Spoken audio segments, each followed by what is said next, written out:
Hey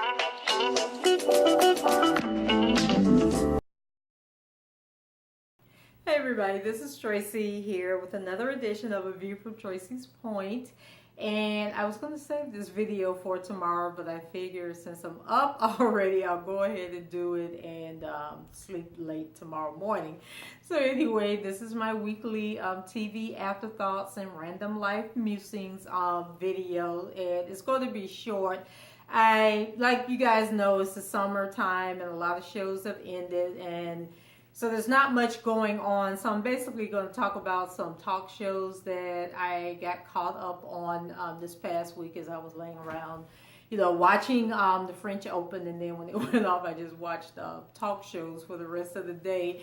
But a couple of things that interest me. One was TD Jakes. You guys know that the TD Jakes show was canceled, but they are going to finish out the rest of the season. And I'm not sure if the season has ended and they're just playing reruns throughout the summer, or if the show is wrapping up, because I'm one of those people that didn't watch the TD Jakes show after probably the first or second episode, because I just couldn't get into it because he wasn't really talking about anything. But I did catch an episode last week where he was talking about mother-daughter toxic relationships. And so he had this mom and daughter on there, and the daughter's name was Deatra and the mom's name was Tracy. Go figure. So basically, the daughter, she's an adult and she has a child, and the mom has, I think it was 2 or 3 other siblings in the house. And so they are going back and forth, and I think Deatra was the oldest child. And I was like, what you're not going to do is be grown and living in my house disrespecting me. So TD Jakes was telling the mom that she didn't have to put the daughter out, that she chose to put the daughter out. And I was like, whatever, however you want to put it. If we're arguing, fussing, fighting, and walking around the house on eggshells, somebody has to go, because I'm not going to be uncomfortable in my own home. And if you are grown and you feel like you can't respect me, then you have to get out. And then we learned that the daughter got pregnant when she was 15 years old. And so the mom says that she was trying to do the best that she could to provide a better life, for her kids. And she was in college, and I think now she's getting ready to get her PhD. And so she said, the daughter comes in and she's pregnant and then wants to have an attitude.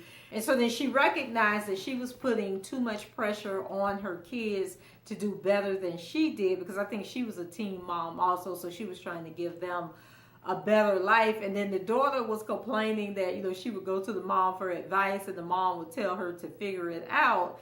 And she thought that was bad parenting. But I agree with the mom where she said, she may not be there forever, so they got to learn to figure things out on their own.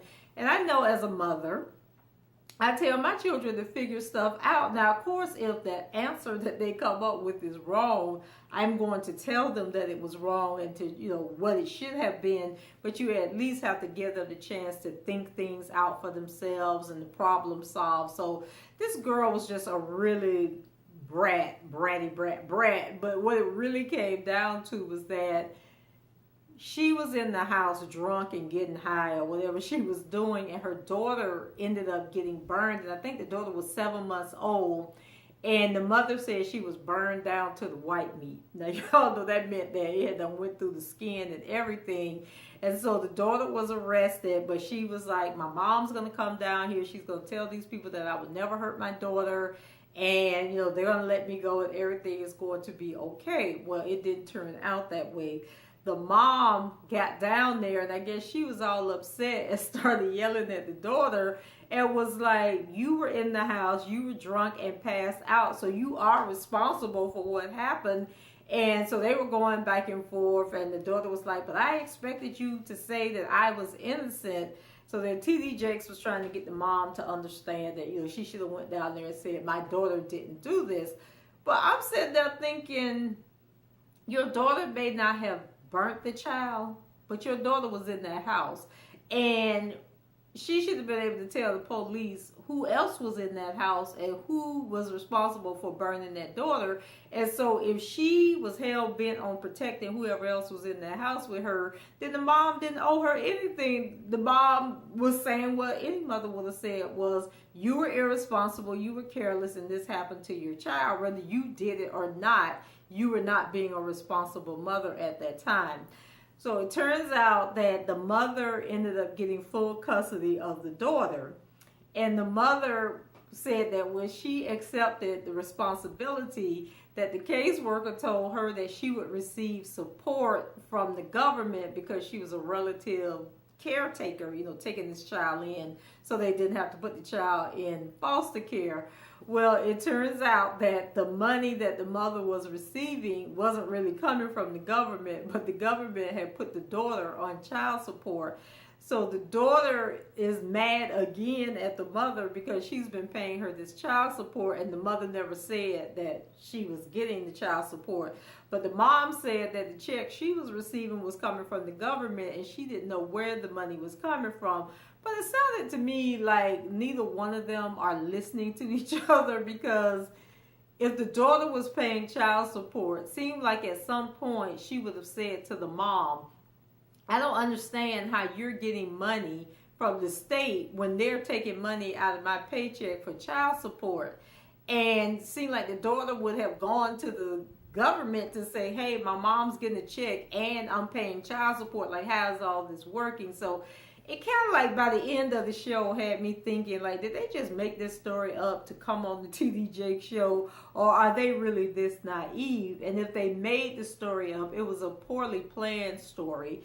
So then, my mind got to churning and working again, and I started wondering if some of these guests that TD Jakes had coming on his show, if they were actually members of his church, and they were coming out there with these crazy stories. Because earlier in the week when I was watching, there was another mother-daughter issue on there where the mom, which I thought was so crazy, even crazier than this story, but in this case, the daughter wanted to go to Loyola Marymount. I think it's a college in Louisiana somewhere, but I guess it's supposed to be like a really good college.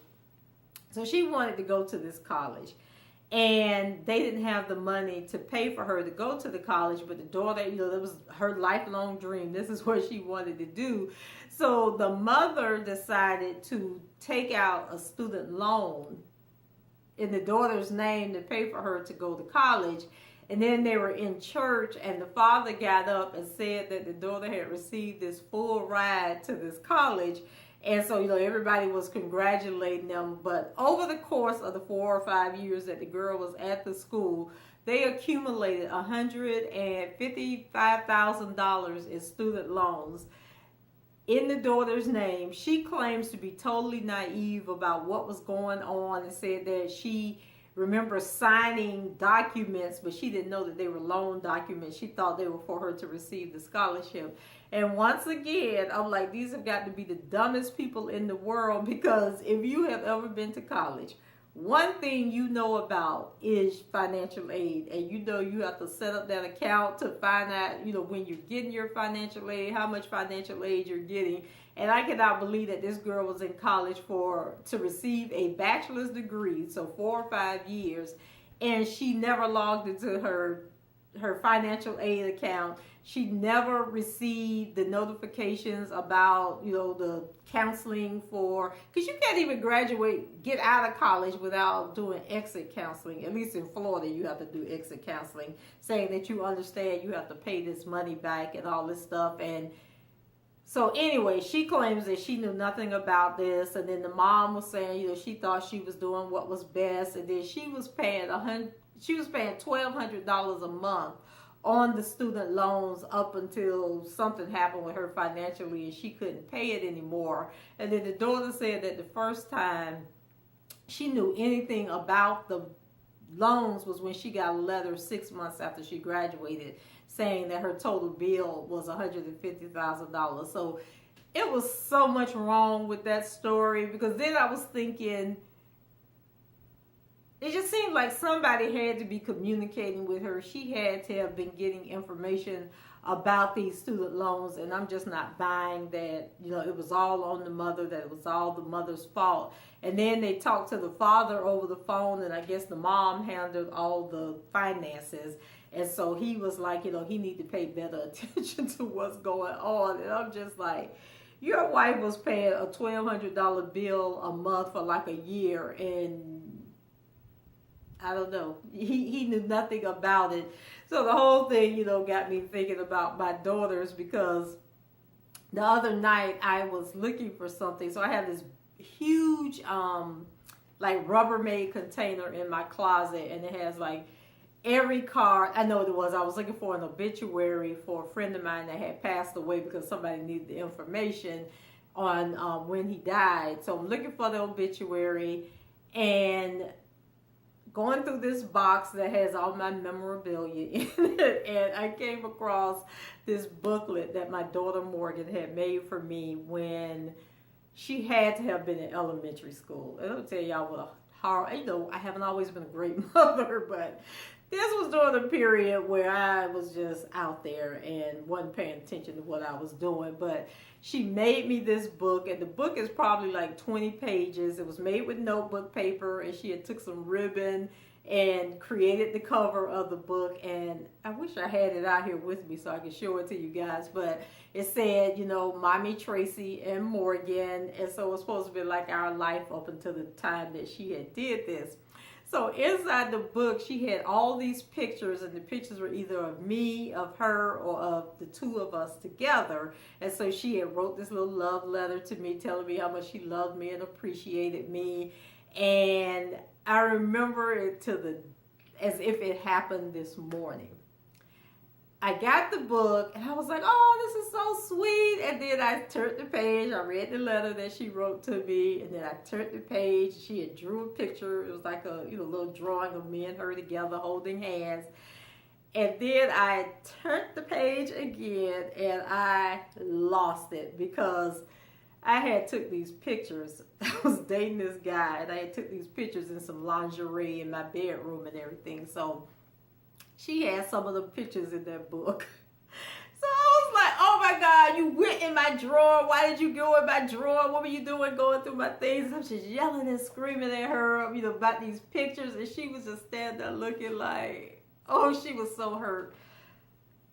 It was so crazy. I had to text her and take pictures of the book and, like the cover and the little letter and the drawing that she had made, and I sent it to her, and I was like, oh my God, I'm sitting here so emotional going through this book, and all I could think about was how I yelled at you. And I'm thinking she couldn't have been no more than like 8 or 9 years old, and I yelled at her, and I said, I can't remember if you cried or how you reacted when I was yelling at you, but I know that you was really, really sad. And then she replied back, she's like, oh, Mommy, time heals all wounds, and just know that I love you, and I've always loved you. And I was just like, oh, my baby, my baby. So that was one of my toxic mommy daughter moments that I would never forget. But I would cherish that book until the day I died. I just sat there, going through those pictures, like her birthday parties and trips to Disney World and everything. And in that moment, I couldn't see anything but the fact that she had done went in my drawer. And it probably was more embarrassment than anything that she had the pictures with me and them dang on negligees plastered throughout that book. And then I was like, Lord, I hope she make that book in school and then showed it to the teachers and everything. Did you guys watch the show Invite Only Cabo? It comes on Bravo on Sunday nights at 9 o'clock after Real Housewives of Potomac. So I love this show. I love this show. I love this show. But it has these it's 4 guys on the show. So the show is about this guy named Larry Sims, who's like a celebrity hairstylist, and he invites 6 of his friends that he knows from different parts of his life to go on this trip.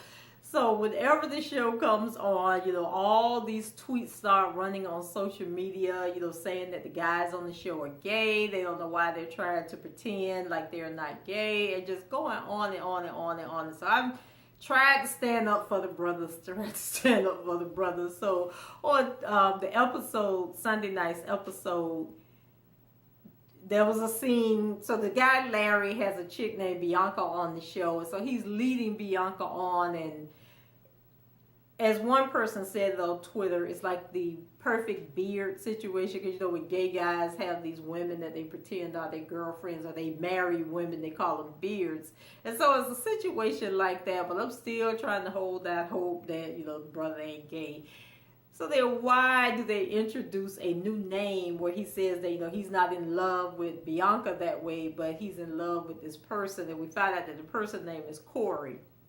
So I'm sitting there like, Corey. Every Corey I know is a guy, but I'm sure Corey could be a female's name. But I don't know, it's just so crazy that they keep talking about, you know, these people are gay, but one of the brothers on the show, his name is Agu. Agu is fine as hell, and he is I think he's part Nigerian. Either his parents are Nigerian and he was born in America, or one of his parents is from Nigeria and the other one is American. But either way, he's a fine brother. You know, he's all sensitive and everything. He has a little hoishness in him, but for the most part, all the guys on the show, they give like really good guy advice and everything. But I just wanted to mention that show because I really like it, and you guys check it out and let me know what you think about the sexuality of the men on the show, and whether you even like this show at all. So then next up is the talk. So I was flipping channels, came across the talk as they were doing a story on this thing called virtual sex VR bangers video response, I think it was called. But anyway, you've seen the big goggles that people wear, and then it shows images like in 3D, and I don't understand what was supposed to be so exciting about it, but it was really big. I think last year around Christmas time that was the gift that you were supposed to buy your kids. Well, some company has came up with this idea that they were going to make those goggles, and in the goggles is actually playing pornography. So when you're having sex with your wife, if you like are bored with having sex with your wife and you want to add something to the relationship, you put these goggles on and it's showing pornography, but you're making love to your wife. And I'm just like, like, if you having sex with me, it's got to be all about me. Like, that would be such a turn off to me, you know, that a man would be having sex with me, but he's watching a woman having sex through these goggles. And then one of the people on the show had asked the question, well, why is it just women having sex in the video? Why isn't it like for women also, where there could be sex scenes with a man in the goggles and the woman have the goggles on? But then they was like, that would never happen because, you know, the male ego couldn't take that. So what do you guys think about that? Would you have sex with someone, your husband or whomever, and they're wearing these goggles that's showing pornography of another woman emulating sex or actually having sex while he's with you? Then last but not least, like I said, it was going to be short because wasn't much going on, the Bachelorette. Let me tell y'all something. I think I mentioned the Bachelorette in my last Afterthoughts segment, but now something else has came out. So, you know, the Bachelorette has been out doing all the talk shows, daytime talk and nighttime talk. I saw her on the reel, and then I think she was on the one of the nighttime guys, Jimmy Kimmel or somebody. She was on their show. So what the latest that has come up is that one of the men on the show, his name is Lee Garrett, and someone has revealed that he made these racist tweets on his Twitter account. And one of the tweets read, what's the difference between the NAACP and the KKK? Wait for it. One has the sense of shame to cover their face. It's just like,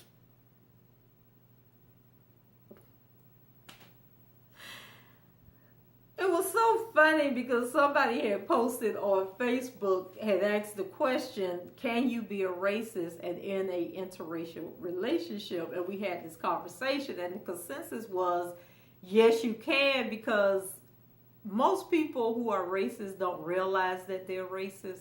That's number one.